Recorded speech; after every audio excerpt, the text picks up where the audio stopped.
Hi Pisces, thank you so much for joining me today. I hope that you're doing well. This reading is for any sun, moon, or rising Pisces, and we will look at the cards. We'll get a sense of the awareness or the big ideas for the week, guidance and possible outcomes.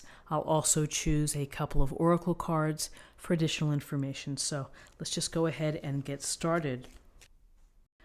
Okay, so in terms of awareness for the week, or the ideas, or the concepts, or the focus, we have the Six of Cups and we have the Ace of Swords. And the Six of Cups is simply a beautiful card. It's about gentleness, it's about kindness, consideration, and the thoughtfulness that how we treat each other. You see the children here. She has her arm around him. They have this. The cups are full of flowers and the abundance around them, and it really goes to generosity, unexpected gifts perhaps this week, unexpected kindness. Maybe someone reaches out and does something for you. The Six of Cups is a card of thinking about sharing kindness and consideration with others without the expectation that you're not expecting anything in return. You're doing it out of the kindness of your heart. There's also a component of the Six of Cups about nostalgia, of perhaps going down memory lane and finding comfort in those thoughts. Or for some of you, maybe this week you're meeting up with some friends or family or visiting a location that you used to live in, and it brings back those warm, fuzzy feelings. Maybe for some of you it doesn't bring back the warm, fuzzy feelings, but the idea of that nostalgia or something from your past is entering your present is always an interesting thing, because we have to make sense of it sometimes. And it can be as innocuous as having lunch with an old coworker that you haven't seen for a while. That's someone from your past coming back. So be on the lookout for that. With the Ace of Swords, aces are, it's a direct touch from the universe. And with this powerful sword, it's like, hey, get that thinking cap spinning and turning. Now's the time to use your head for new ideas, innovation, to be inventive, to be a thought leader, to direct others, or simply to change your own way of thinking. And so with the Ace of Swords, possibilities here for you to strategize, to analyze, to make decisions that are based on information and what is known. That it really gives you the power to understand both sides of a complicated issue. And so some of you who are in complicated scenarios will benefit from this energy of the Ace of Swords, which is going to inspire you to really think yourself around a situation.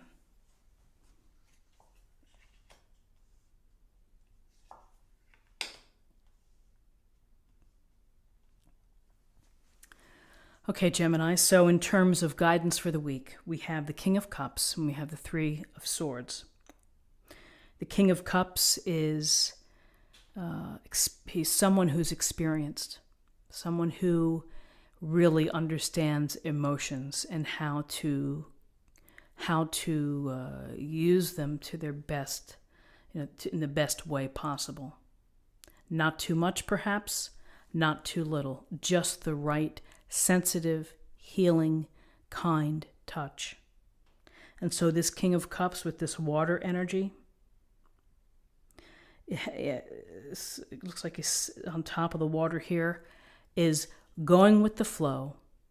And as I would say, the King of Cups is, he's able to remain calm and emotionally stable within challenging times, within turbulent times.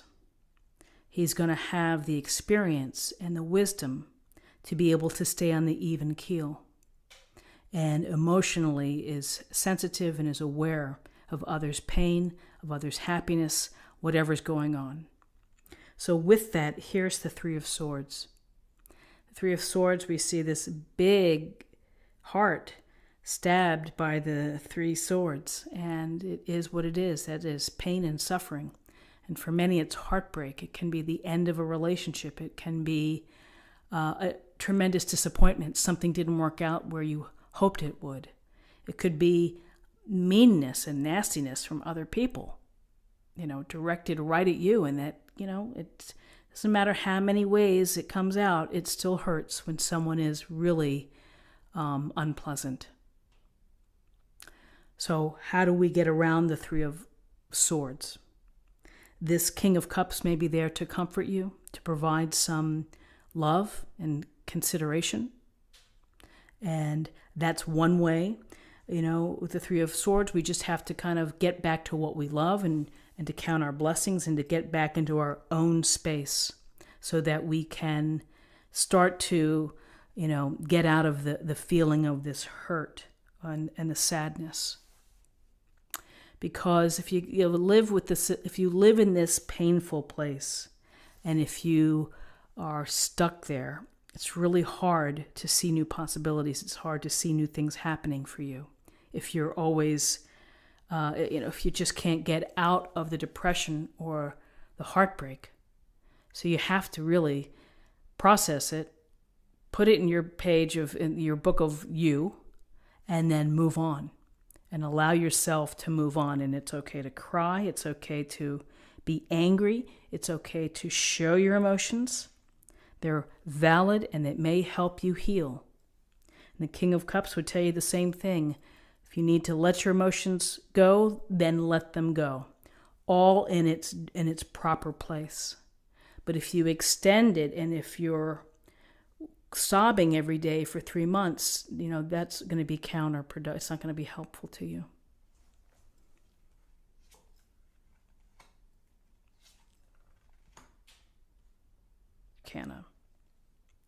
So with the Eight of Swords, there again, we see the woman here blindfolded and surrounded by swords, and her body is bound and her arms appear to be bound.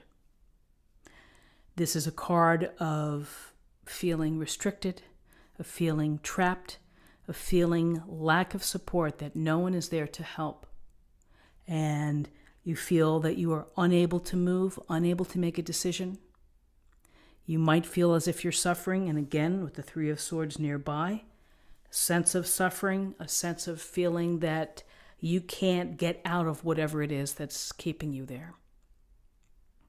So, you're blindfolded, perhaps not seeing the truth and feeling negative, feeling down.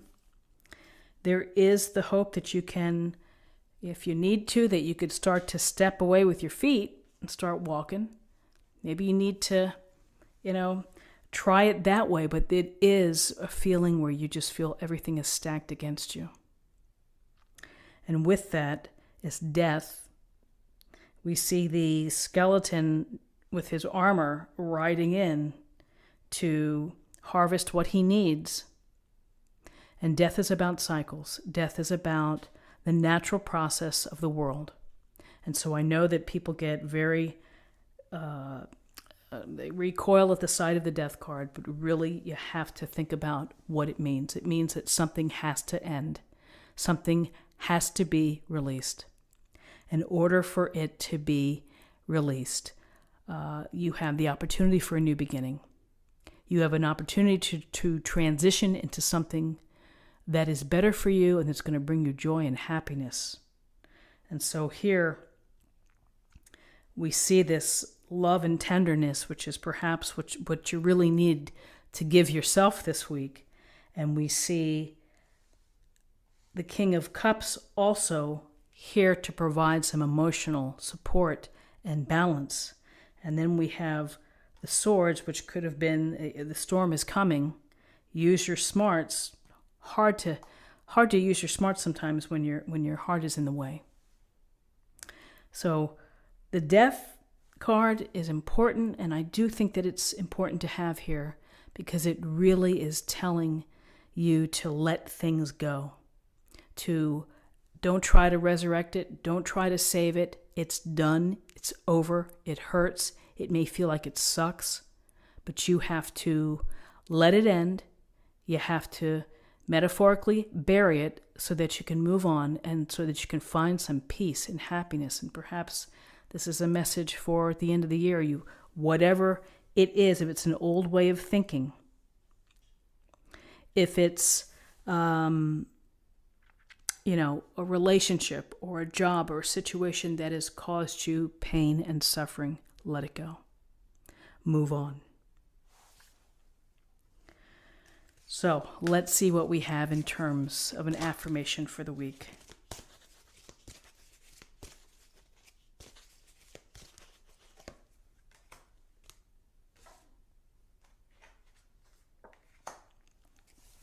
Cycles and rhythms. Honor the cycles of your body, energy levels, and emotions. I think that's great advice, because as we feel pain and as we feel trapped or restricted, we can zap our own energy. So listen to your body, and again, appreciate the cycles of life. The greater picture, which is that some things have a natural ending. They are meant to end. Some things have an abrupt ending that you don't expect. Let it go. And then finally, let's choose an oracle card for love.